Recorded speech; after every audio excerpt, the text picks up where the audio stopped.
Ikasampung Kabanata. Ang 12 apostol. Tinawag ni Jesus ang kanyang 12 tagasunod at binigyan sila ng kapangyarihang magpalayas ng masasamang espiritu at magpagaling ng anumang sakit at karamdaman.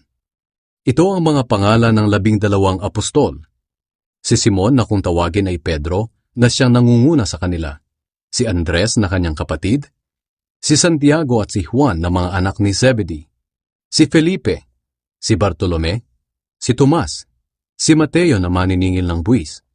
Si Santiago na anak ni Alphaeus. Si Tadeus. Si Simon na makabayan. At si Judas Iscariote na siyang nagtraidor kay Jesus ng bandang huli. Sinugo ni Jesus ang 12 apostol. Sinugo ni Jesus ang 12 tagasunod niya at pinagbilinan. Huwag kayong pumunta sa mga lugar ng mga hindi Hudyo o sa alinmang bayan ng mga Samaritano. Sa halip, puntahan ninyo ang mga Israelita na parang mga nawawalang tupa. Ipahayag ninyo sa kanila na malapit na ang paghahari ng Diyos. Pagalingin niyo ang mga may sakit. Buhayin ang mga patay. Pagalingin ang mga may malubhang sakit sa balat para maituring silang malinis at palayasin ang masasamang espiritu. Tinanggap ninyo ang kapangyarihang ito ng walang bayad, kaya ipamahagi rin ninyo ng walang bayad. Huwag kayong magbaon ng pera o kaya'y magdala ng bag, damit na pambihis, sandalyas o tungkod, sapagkat ang manggagawa ay dapat lang nasuportahan sa mga pangangailangan niya. Sa alinmang bayan o nayon na inyong pupuntahan, humanap kayo ng taong malugod kayong tatanggapin sa kanyang bahay, at makituloy kayo roon hanggang sa pag-alis ninyo. Sa pagpasok ninyo sa tahanang iyon, pagpalain ninyo ang lahat ng nakatira roon. Kung talagang tinatanggap nila kayo, pagpalain ninyo sila. Ngunit kung hindi, huwag nyo silang pagpalain. Kung ayaw kayong tanggapin o pakinggan sa isang tahanan o bayan, umalis kayo roon at ipagpag ninyo ang alikabok sa inyong mga paa bilang babala laban sa kanila. Sinasabi ko sa inyo ang totoo. Sa araw ng paghuhukom, mas mabigat na parusa ang tatanggapin nila kaysa sa mga taga-Sodom at Gomora. Mga pag-uusig na darating. Tandaan ninyo, tulad kayo ng mga tupang sinugo ko sa mga lobo, kaya maging matalino kayo gaya ng mga ahas, at kasing amo ng mga kalapati. Mag-ingat kayo sa mga tao, dahil dadakpin nila kayo at dadalhin sa hukuman, at hahagupitin nila kayo sa kanilang mga sambahan. Iimbestigahan kayo sa harap ng mga gobernador at mga hari dahil sa pagsunod ninyo sa akin. Magiging pagkakataon ninyo iyon para magpatotoo sa kanila at sa mga hindi Hudyo ng tungkol sa akin. At kapag dinala kayo sa hukuman, huwag kayong mag-alala kung ano ang sasabihin ninyo o kung paano kayo sasagot. Dahil ibibigay ng Diyos sa inyo sa sandaling iyon ang sasabihin ninyo. Sapagkat hindi kayo ang magsasalita, kundi ang Espiritu ng inyong Ama. Siya ang magsasalita sa pamamagitan ninyo. Sa panahong iyon, may mga taong ipagkakanulo ang kanilang kapatid para patayin. Ganoon din ang mga ama sa kanilang mga anak, at ang mga anak sa kanilang mga magulang. Kapopootan kayo ng lahat dahil sa pagsunod ninyo sa akin. Ngunit ang mananatiling tapat hanggang wakas ay maliligtas.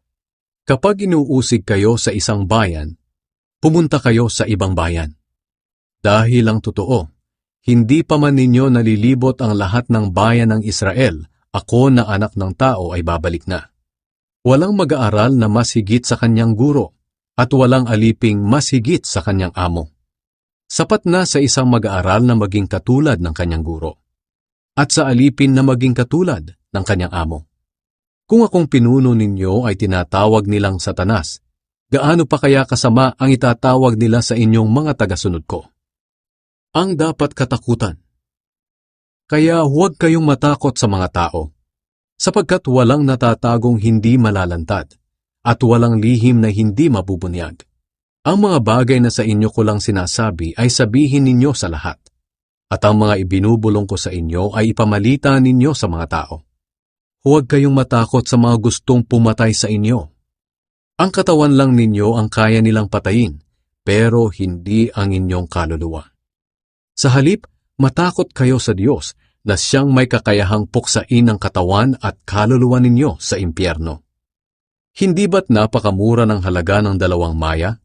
Pero wala ni isa man sa kanila ang nahuhulog sa lupa ng hindi ayon sa kagustuhan ng inyong Ama. Mas lalo na kayo, maging ang bilang ng inyong mga buhok ay alam niya. Kaya huwag kayong matakot, dahil mas mahalaga kayo kaysa sa maraming maya. Ang pagkilala kay Kristo. Ang sinumang kumikilala sa akin bilang Panginoon sa harap ng mga tao, ay kikilalanin ko rin sa harap ng aking Amang nasa langit. Ngunit ang hindi kumikilala sa akin sa harap ng mga tao, ay hindi ko rin kikilalanin sa harap ng aking Amang nasa langit. Ang pagkakahati-hati ng sambahayan dahil kay Kristo.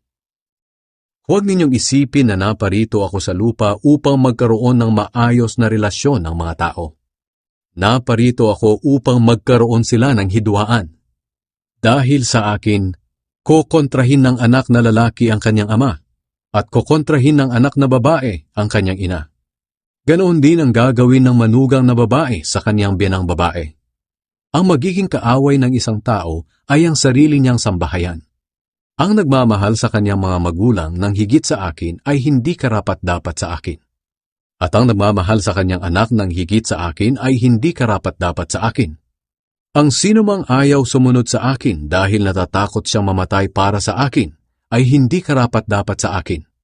Ang taong naghahangad magligtas ng kanyang buhay ay mawawalan nito. Ngunit ang taong nagnanais mag-alay ng kanyang buhay alang-alang sa akin, ay magkakaroon ng buhay na walang hanggan. Mga gantimpala. Ang tumatanggap sa inyo ay tumatanggap sa akin, at ang tumatanggap sa akin ay tumatanggap sa nagsugo sa akin. Ang tumatanggap sa isang propeta dahil sa kanyang pagkapropeta ay makakatanggap ng gantimpalang naaayon para sa isang propeta. At ang tumatanggap sa matuwid na tao dahil sa kanyang pagkamatuwid ay makakatanggap ng gantimpalang naaayon para sa matuwid na tao.